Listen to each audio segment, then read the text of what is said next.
اعوذ باللہ من الشیطان الرجیم بسم اللہ الرحمن الرحیم سورۃ نوح مکیہ۔ اب جو ہے سورہ نوح شروع ہونے جا رہا ہے اور یہ سورت مکے کے اندر نازل ہوئی ہے، اور اس سورت کے اندر صرف جو ہے حضرت نوح علیہ السلام کا واقعہ کا تذکرہ کیا گیا ہے، ان کے قوم کے بارے میں۔ انا ارسلنا نوحا الى قومه ان انذر قومك من قبل ان يأتيهم عذاب علیم، کہ ہم نے نوح علیہ السلام کو ان کی قوم کی طرف بھیجا کہ وہ اپنی قوم کو ڈرائے اس سے پہلے کہ ان کے اوپر دردناک عذاب آ جائے۔ کیا ہے؟ حضرت نوح علیہ السلام کو اللہ تعالیٰ جو ہے ان کے قوم کی طرف نبی بنا کر بھیجے اور ان کو ڈرائے، ان کو بتلائے کہ جو ہے کہیں ایسا نہ ہو کہ ڈرانے سے پہلے ہی ان کے اوپر کیا آ جائے؟ عذاب آ جائے۔ یہاں پر ایک بات سمجھیے گا کہ قرآن کے اندر پہلے اللہ تعالیٰ جو ہے قوم کو جو ہلاک و برباد کیے ہیں تو ایسے ہی ہلاک و برباد نہیں کر دیے ہیں، بلکہ ان کی طرف نبی کو بھیجے ہیں۔ بھیجنے کے بعد ان کو کئی سال تک ان کو سمجھایا ہے۔ اللہ تعالیٰ جو ہے نبی کے ذریعے سے کیا ہے ان تک پیغام پہنچایا ہے، ڈرایا ہے، ان کو بتلایا ہے، سمجھایا ہے، دعوت دیا ہے۔ پھر اس کے بعد اگر نہیں مانتا تھا تو پھر ان کے اوپر عذاب آتا تھا۔ تو اس سے یہ بھی پتہ چلتا ہے کہ ابھی کے دور میں ہر ایک سمجھیے کہ محلے علاقے میں جہاں بھی چلے جائیے وہاں پہلے اللہ تعالیٰ اس جگہ پر علماء کرام کو، جماعت والے کو بھیجتے رہتے ہیں تاکہ ان کو سمجھائے، ان کو بتلائے۔ پہلے ہی اٹھا کے جو ہے ان کے اوپر عذاب نہیں ڈال دیتے، بلکہ پہلے انسان کو آگاہ کر دیتے تھے چھوٹا موٹا عذاب ڈال کے۔ ایسے ہی اللہ تعالیٰ کیا ہے فوراً جو ایسے نہیں جو ہے ایکشن لیتے ہیں، بلکہ پہلے اللہ تعالیٰ کسی کے ذریعے سے ان کو بتلاتے ہیں، ڈرواتے ہیں۔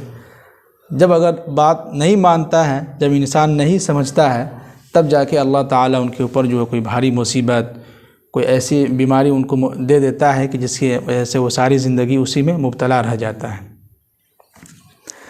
اب آگے فرما رہے ہیں کہ قال، نوح علیہ السلام نے کہا کہ یا قومی، اے میرے قوم کے لوگوں، انی لکم نذیر مبین، بے شک میں تو کھلے عام تم لوگوں کو ڈرانے والا ہوں۔ یعنی اللہ تعالیٰ نے جو میرے اوپر جو ذمہ داری ڈالی ہے تو میرا کام صرف اتنا ہے کہ میں تم تک جو ہے کھلے عام صاف الفاظوں میں پیغام تم تک کیا ہے پہنچا دوں۔ اب یہاں پر ایک اور بات ہے کہ جو بھی مقرر ہوتے ہیں، جو علماء کرام ہوتے ہیں، ان کی ذمہ داری یہ بنتی ہے کہ حالات کے اعتبار سے ان کے سامنے الفاظ کا استعمال کیا جائے۔ جیسے کہ عوام کے سامنے اگر کوئی عالم دین ایک دم سخت الفاظ استعمال کرتا ہو اردو کے اندر، جیسے کہ جو ہے کوئی یہ کہے کہ جو ہے کافر جو ہے ہماری طاقت، ہمت، حوصلہ، فصاحت و بلاغت کو دیکھتے ہوئے کافر جو ہے راہ فرار اختیار کر لے۔ عام لوگوں کو نہیں سمجھ میں آیا کہ کیا بولے، راہ فرار کیا اختیار کر لیا، تو اکثر لوگوں کو بات سمجھ میں نہیں آئے گی عوام کو۔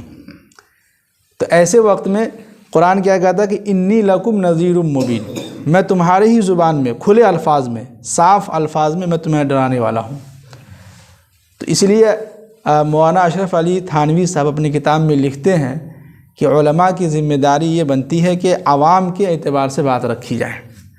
عوام جیسا سامنے ہو، اگر عوام ہے اور گاؤں دیہات کے اندر بیان ہو رہا ہو، ایسے لوگوں میں بیان ہو رہا ہو جن کو زیادہ اردو کی نالج نہ ہو، تو ان کے سامنے آپ صاف الفاظوں میں اور وہاں کی زبان میں بات کریں تاکہ ان کو بات کیا ہے اچھے طریقے سے سمجھ میں آ جائے، ہے کہ نہیں؟ اب جلسے میں جو علماء کرام بیان کرتے ہیں کچھ الفاظ ایسا سخت وہ استعمال کرتے ہیں تو جس کی وجہ سے عام لوگ نہیں سمجھ پاتے ہیں کہ کیا معنی ہے اس کے۔ جیسے کہ راہ فرار اختیار کر لیا ہو تو اس کے معنی یہ آتا ہے کہ وہ راستہ سے یعنی کہ وہ بھاگ جائے، یہ معنی اس میں آتا ہے۔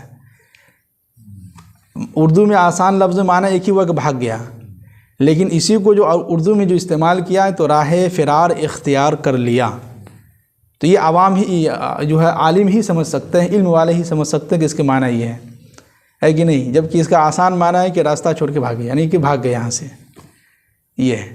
تو اللہ تعالیٰ بھی قرآن کے اندر یہی کہہ رہے ہیں کہ اپنے نبی کے ذریعے سے کہ آپ ان سے کہیے کہ میں تو صرف تمہیں کھلے عام صاف الفاظوں میں تمہیں ڈرانے والا ہوں۔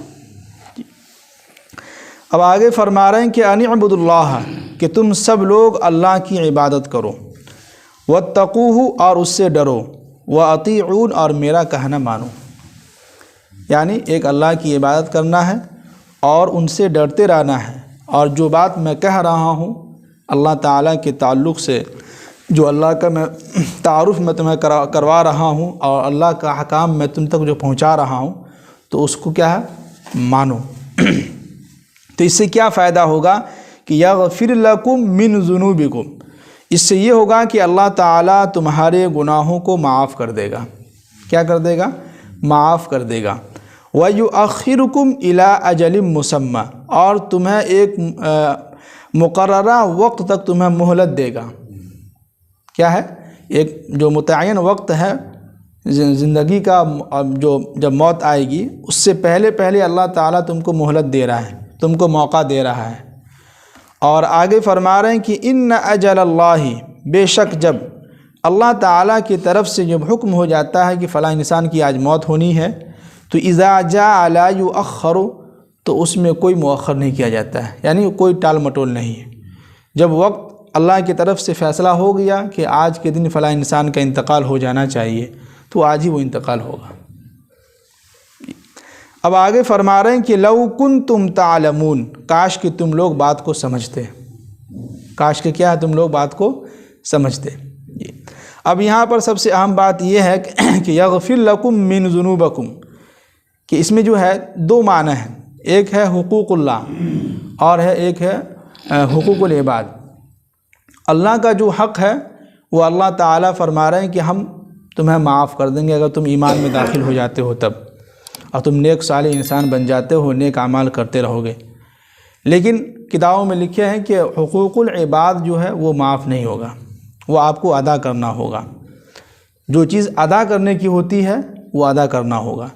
جیسے کہ آپ نے کسی کا زمین ناحق چھین لیا ہو، کیا ہے، ناحق آپ نے کسی کا زمین جو ہے آپ نے لے لیا۔ اب آپ ان سے جا کے کہہ رہے ہیں کہ جب مرنے کا وقت آیا تو آپ ان سے جا کے معافی مانگ رہے ہیں کہ معاف کر دو، میں نے تمہارا زمین لے لیا تھا، تو یہ معافی قابل قبول نہیں ہوگی۔ بلکہ آپ کو جتنی زمین آپ نے ان سے لیا ہے اسی وقت آپ یہ کہہ دیں، وصیت کر کے جائیں کہ میں نے جو اس سے زمین لیا تھا ناحق طریقے سے، وہ زمین میرے بیٹے جو ہے اس کو واپس کر دیں۔ اس وقت یہ بات کہے گا تب ان کی معافی ہوگی۔ یہ ادا کرنے کی بات آ گئی۔ اب یہ ہوتا ہے کہ کبھی کسی کو آپ نے گالی دے دیا ہو، یا آپ نے ان کو جو ہے کسی کے سامنے بدتمیزی اس کو بے عزتی کر دیا ہو، تو یہ ہے کہ زبان سے معافی مانگ لیجیے آپ، کہ آپ ان سے کہیے کہ میں نے آپ کو فلاں وقت میں فلاں دن میں جو ہے سب کے سامنے جو آپ کی بے عزتی کیا تھا، تو اس کے لیے ہم آپ سے معافی چاہتے ہیں۔ تو یہ زبان سے معافی ہو جائے گی۔ لیکن جو چیز ادا کرنے کا ہے وہ آپ کو ادا کرنا ہوگا، ہے کہ نہیں؟ جیسے کہ آج کل تو ایک سمجھیے کہ ایک رواج بن گیا ہے، حج پہ جانے سے پہلے کیا ہے، معافی وغیرہ مانگ لیتے ہیں۔ تو جو زبانی ہو تو معاف ہو جائے گا، لیکن جو آپ نے جو کسی کا حق ناحق کوئی چیز چھین لیا ہے، لے لیا ہے، وہ معافی نہیں ہوگی، وہ آپ کو ادا کرنا ہوگا، تب آپ حج پہ جائیے۔ علماء کرام تو یہی فرماتے ہیں۔ ہاں، جو زبانی جو انسان کے جسم سے کسی کو تکلیف پہنچے، ہاتھ سے ہو یا زبان سے آپ نے کسی کو گالی دیا ہو، تکلیف پہنچایا ہو، تو یہ تو زبان سے معافی تافی ہو جائے گی۔ لیکن جو چیز ادا کرنے کی ہے، اس کے علاوہ اور بھی چیزیں ہیں، پیسہ وغیرہ ہے، زمین جائیداد ہے، اور بھی جو چیزیں ہیں، تو وہ پہلے آپ کو ادا کرنا ہوگا، دینا ہوگا آپ کو، تب جا کے معافی ہوگی۔ یہ حقوق العباد۔ اب آگے فرما رہے ہیں کہ وَيُؤَخِّرُكُمْ إِلَىٰ أَجَلٍ مُّسَمًّى، اور یہ کہ دیکھیے کہ اللہ تعالیٰ کہہ رہے ہیں کہ ایک مدت تک ہم اس کو ایک مہلت دیتے ہیں، یعنی کہ ایک انسان کی عمر جو ہے سمجھیے کہ 70 سال ہے، تو 70 سال تک اللہ تعالیٰ ان کو کیا ہے، مہلت دیتے رہتا ہے کہ چلو آج نہیں تو کل توبہ کرے گا، کل نہیں تو پرسوں کرے گا۔ لیکن اس کے اندر آتا ہے کہ کبھی کبھی ایسا ہوتا ہے کہ اگر کوئی انسان نیکی زیادہ کرتا ہے تو اس کی عمر میں اضافہ ہو جاتا ہے۔ کیا ہوتا ہے، کوئی اگر نیکی زیادہ کرتا ہے، خاص طور سے صلہ رحمی، ماں باپ کی خدمت، یہ سب نیکی کرنے سے آپ کی عمر میں زیادہ ترقی ہوگی، یعنی آپ کی لمبی عمر ہوگی۔ لیکن اگر نیکی کم کرتے ہیں تو آپ کی عمر بھی گھٹتا چلا جائے گا۔ اس لیے حدیثوں کے اندر آتا ہے کہ اللہ کے نبی صلی اللہ علیہ وسلم نے ارشاد فرمایا کہ اگر تم چاہتے ہو کہ تمہاری عمر میں اضافہ ہو اور زیادہ دنوں تک زندہ رہو تو دو کام کرو، ایک صلہ رحمی، رشتہ داروں کے ساتھ اچھائی کا معاملہ کرنا، دوسرا یہ کہ ماں باپ کی خدمت کرنا۔ اس سے جو ہے ہماری عمر میں کیا ہوگا؟ اضافہ ہوگا۔ اب آگے فرما رہے ہیں کہ قال، اب نوح علیہ السلام جو ہے دعوت دے دے کر جو ہے تھک گئے تھے، اب اللہ کے سامنے جو شکایت کر رہے ہیں کہ ربی، اے میرے رب، انی دعوت قومی، میں نے اپنے قوم کے لوگوں کو لیلا و نہارا، رات اور دن جو ہے دعوت دیتے رہا۔ اب کیا ہے؟ نوح علیہ السلام اللہ تعالیٰ سے بات کر رہے ہیں، اب دعا کر رہے ہیں کہ اے میرے رب، میں نے اپنے قوم کے لوگوں سے رات دن کیا ہے بات ان کو دعوت دیتا رہا۔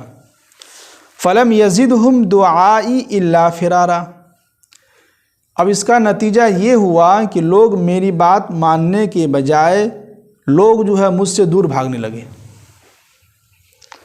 کیا نتیجہ ہوا؟ کہ ہم اتنے دنوں سے لوگوں کو دن رات دعوت دے رہے ہیں تو لوگ میرے قریب آتے ہیں، میری بات سنتے ہیں، سب سے زیادہ دعوت وہی دیے ہیں، تو الٹا اس کا کیا نتیجہ نکل رہا ہے کہ فلم یزدہم دعائی الا فرارا، لوگ میرے نزدیک آنے کے بجائے کیا ہو رہا ہے؟ الا فرارا، راہ اختیار کر رہا، بھاگ رہا ہم سے، ہم کو دیکھ کے سب بھاگ جاتا ہے کہ نہیں؟ دیکھیے کہ نبی کے ساتھ کیسا معاملہ ہو رہا ہے۔ آج کے دور میں اگر ہم لوگوں کے ساتھ ایسا ہو جائے کہ کسی کو اگر 3 مرتبہ 4 مرتبہ سمجھائیں اور اگر وہ آپ کے سامنے نہ آئے تو کتنا غصہ آئے گا؟ بہت غصہ آئے گا۔ لیکن نوح علیہ السلام کیا کر رہے ہیں اللہ تعالیٰ سے کہ ہم لوگوں کو دعوت دے رہے ہیں تو اس کا نتیجہ تو یہ ہونا چاہیے تھا کہ کم سے کم 1-2 لوگ آتا، میری بات سنتا، نہیں، الا فرارا، لوگ بھاگ رہے ہیں۔ کیا ہے؟ لوگ بھاگنے لگے ہم کو دیکھ کے۔ جی، تو اتنے سارے آیت میں سمجھے کہ اللہ تعالیٰ حضرت نوح علیہ السلام کا واقعہ جو ہے سمجھے کہ ہمیں بتلا رہے ہیں۔ تو اس سے یہ پتہ چلتا ہے کہ جو لوگ بھی دعوت کا کام کرتے ہیں، جو علماء کرام ہیں، تو ان کو تھوڑا سا ہمت سے، صبر سے کام کرنا ہوگا، ہے کہ نہیں؟ جب اس زمانے میں لوگوں نے جو ہے نبی کو نہیں بخشا تو ہماری اور آپ کی کیا حیثیت ہے کہ نہیں؟ لوگوں نے نبی کی بات نہیں سنی۔ اللہ کے نبی جو ہے بلا رہے ہیں، ان کو دعوت دے رہے ہیں، تو دعوت دینے کے بجائے ہونا یہ چاہتا ہے کہ 2-3 لوگ آتے نماز کے لیے، وہ بھی نہیں ہو رہا ہے، بلکہ لوگ اور بھاگ رہے ہیں۔ اور جو زمانہ پچھلے زمانہ جو پہلے کا جو زمانہ تھا، اس زمانے میں جو برائیاں ہوتی تھی وہ اب دھیرے دھیرے ہمارے معاشرے میں کیا ہو رہا ہے؟ شروع ہو چکا ہے کہ نہیں؟ دھیرے دھیرے شروع ہو رہا ہے۔ اب یہ دھیرے دھیرے جو ہے بہت لمبا عرصہ تک چلے گا، اور اس میں اتنی مضبوطی آ جائے گی کہ اس کے سامنے آپ کتنوں قرآن و حدیث کی بات رکھیے پھر وہی حال ہوگا، ہے کہ نہیں؟ شادی میں دیکھ لیجیے آپ، مسلمانوں کی شادی ہے، ناچ گانا اس طریقے سے ہے، مسلمانوں کی شادی ہے، اور ان کے رشتہ دار میں کتنے لوگ ایسے ہیں جو نمازی بھی ہیں، وہ بھی اس میں شریک ہو رہے ہیں۔ کیا آ رہا ہے اس میں؟ وہ بھی اس میں شریک ہو رہے ہیں، کہتے ہیں کہ نہیں جائیں گے تو ناراض ہو جائیں گے۔ تو آپ کو یہ معلوم ہونا چاہیے کہ دنیا کے اندر اگر ایک انسان ناراض ہو جاتا ہے تو دوسرے اور بھی لوگ ہیں، ہزاروں لاکھوں کی تعداد میں لوگ ہیں، لیکن اگر ایک اللہ ناراض ہو گیا تو دوسرا اللہ کوئی نہیں ہے۔ تو ہمیں اللہ کو راضی کرنا ہے، لوگوں کو راضی نہیں کرنا ہے۔ اگر آپ ان سے کہتے ہیں کہ بھائی ہم آپ کے شادی میں نہیں جائیں گے کھانے پینے کے لیے جب تک آپ ڈی جے نہیں بند کیجیے گا، پھر دیکھیے وہ کیسے بند کرتا ہے، کرے گا بند۔ لیکن ہم لوگ پہلے ہی اس کو نیگیٹو سوچ لیتے ہیں کہ اگر نہیں جائیں گے تو وہ ناراض ہو جائے گا، تو ہم لوگ اپنے ہی دل میں نیگیٹو سوچ خیال رکھتے ہیں، تو ظاہر سی بات ہے کہ وہ تو ہوگا ہی پھر۔ جی، اللہ تعالی ہم سب کو عمل کرنے کی توفیق نصیب فرمائے۔